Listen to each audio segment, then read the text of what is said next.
Wolfgang Amadeus Mozart, yang bernama asli Johannes Chrysostom Wolfgangus Gottlieb Mozart.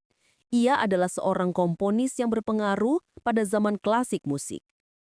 Mozart dianggap sebagai salah satu dari komponis musik klasik yang terpenting dan paling terkenal dalam sejarah dengan musiknya yang dikagumi karena keindahan melodi, keanggunan formalnya, serta kekayaan harmoni dan teksturnya.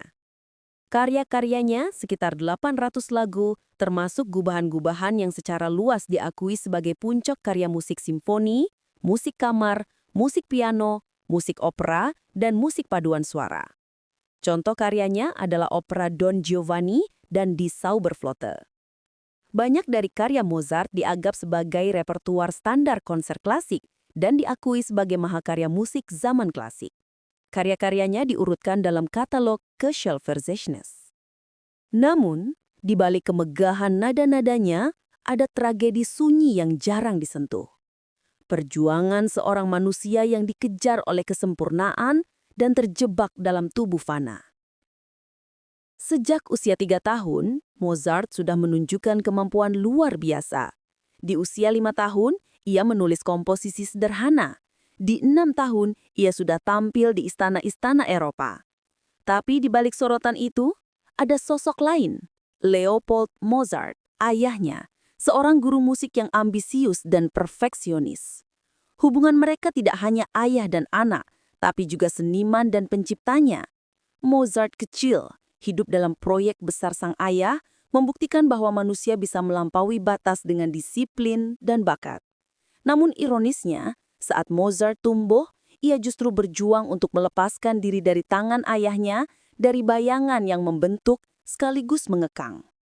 Sejak muda, ia ingin hidup bebas, menulis musik bukan karena tugas, tapi karena jiwa.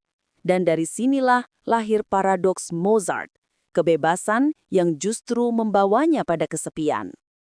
Bagi Mozart, musik bukan sekedar seni, tapi suara dari sesuatu yang lebih tinggi. Sesuatu yang bahkan tidak bisa dijelaskan oleh kata-kata. Ia pernah menulis, "Ketika aku menulis musik, aku mendengarnya sepenuhnya di dalam pikiranku sebelum satu nada pun tertulis." Artinya, Mozart tidak menciptakan musik.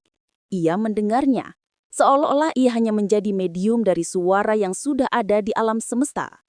Inilah yang membuat banyak filosof dan teolog memandangnya seperti nabi musik. Nietzsche, yang mengagungkan kehidupan dan seni, pernah menyebut karya Mozart sebagai bentuk kegembiraan yang melampaui penderitaan. Mozart tidak menulis musik untuk dunia, melainkan untuk kebenaran yang ia dengar di dalam dirinya. Namun disitulah ironi lain lahir. Dunia tidak selalu siap untuk keindahan yang terlalu murni. Pada usia 31 tahun, Mozart meninggal dalam kemiskinan dan keterasingan. Ironisnya, ia meninggal saat menulis Requiem, yaitu surat kematian yang ia percaya sedang ia tulis untuk dirinya sendiri. Dalam surat-surat terakhirnya, Mozart menulis dengan ketenangan yang menyeramkan. Kematian tidak menakutkan. Ia adalah kunci menuju kebahagiaan sejati.